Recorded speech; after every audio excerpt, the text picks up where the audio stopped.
Hello friends, मैं विनीता श्रीवास्तव स्वागत करती हूँ आप सबका मैजिक इन यू पर। आज मैं लेकर आई हूँ भरवा करेले की रेसिपी। ये खाने में बहुत ही स्वादिष्ट लगते हैं और अगर आप इस तरीके से भरवा करेले बनाते हैं तो आपको ज़रा सा भी कड़वा नहीं लगेगा। तो आइए जानते हैं इसे कैसे बनाया जाता है। सबसे पहले हम 5 बड़े बड़े करेले ले लेंगे। अगर ना मिले तो छोटे भी ले सकते हैं।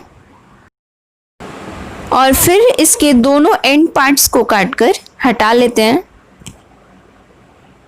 और चाकू की मदद से इसे हम छील लेते हैं। इस तरीके से अगर हम करेले को छीलते हैं तो इसका कड़वापन बहुत हद तक निकल जाता है।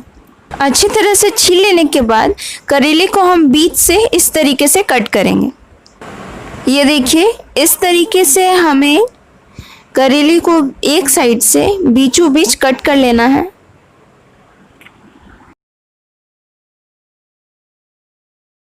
और इसी तरीके से हम बारी बारी से सभी 5 करेले को छीलकर कट कर लेंगे।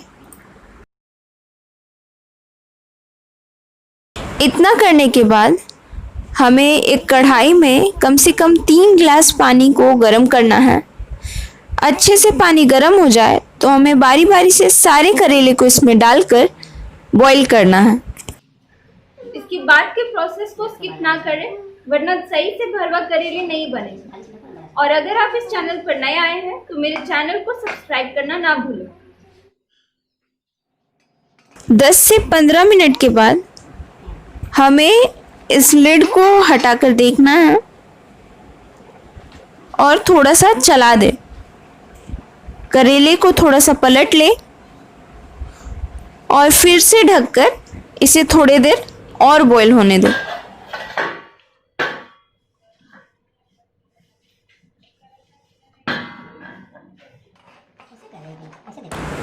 10 से 15 मिनट और हो चुके हैं। अब हम इस लिड को फिर से हटाकर देखते हैं कि करेले अच्छे से सीज गए हैं कि नहीं। हमारे करेले अच्छे से सीज गए हैं। अब हम इन्हें एक प्लेट पर निकाल लेते हैं और 15 से 20 मिनट के लिए ठंडा होने देते हैं। अब हम एक बाउल ले लेते हैं और उसमें 1 टेबलस्पून सरसों ले लेते हैं, 2 टीस्पून जीरा, 2 टीस्पून धनिया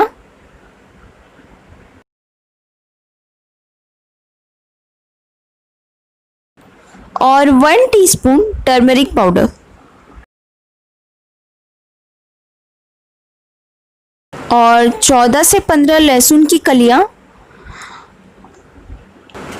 और कम से कम 4 से 5 खटाई ले लेते हैं और उसे गर्म पानी में भिगोकर रख देते हैं।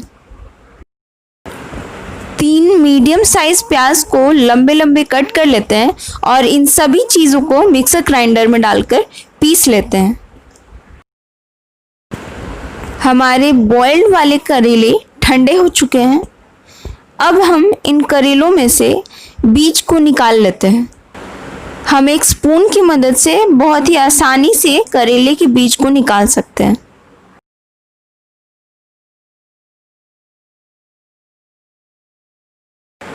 इन सभी करेले के बीज को निकालकर हम एक कटोरी में रख लेते हैं।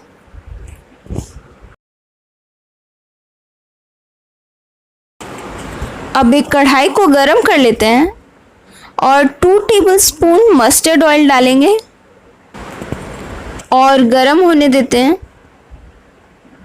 ऑयल गरम हो जाए तो हम इसमें लंबे कटे हुए 2 प्याज डालेंगे और इन प्याज को गोल्डन ब्राउन होने तक भुनेंगे।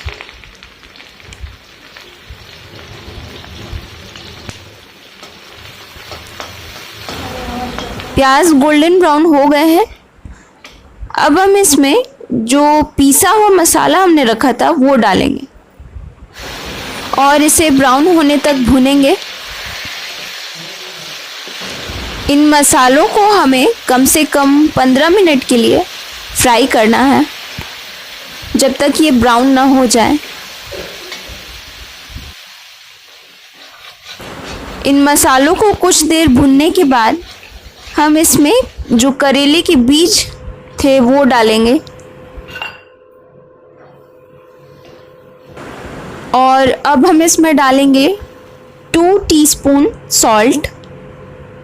नमक आप अपने स्वाद अनुसार भी डाल सकते हैं और अच्छी तरीके से मिक्स कर ले।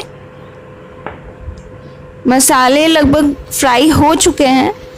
गैस की फ्लेम को ऑफ कर देते हैं। हमारा स्टफिंग रेडी है। अब ये ठंडा हो जाए तो करेले में स्टफिंग को भर लेते हैं। सभी करेले के अंदर हमने इस स्टफिंग को भर दिया है। अब हम एक कढ़ाई में सरसों तेल को गरम कर लेते हैं और इन भरे हुए करेले को डालकर तल लेते हैं। अगर बहुत बड़े बड़े करेले हैं तो आप एक बार में 2 ही डालें। अच्छे से पलट पलट कर इन करेले को हमें पकाना है। कम से कम 10 मिनट के लिए इसे फ्राई करें और जब ये ब्राउन हो जाए तो इसे एक प्लेट पर निकाल लें। इसी तरीके से हम बारी बारी से बाकी के करेले भी तल लेंगे। फ्रेंड्स, अगर आप इस तरीके से भरवा करेले बनाते हैं तो ये थोड़ा भी कड़वा नहीं लगेगा और खाने में बहुत ही स्पाइसी और टेस्टी लगता है। तो स्पाइसी और चटपटे भरवा करेले बनकर तैयार है। इस रेसिपी को आप घर पर ज़रूर ट्राई करें और अगर पसंद आए तो मेरे चैनल को सब्सक्राइब और शेयर करना ना भूलें।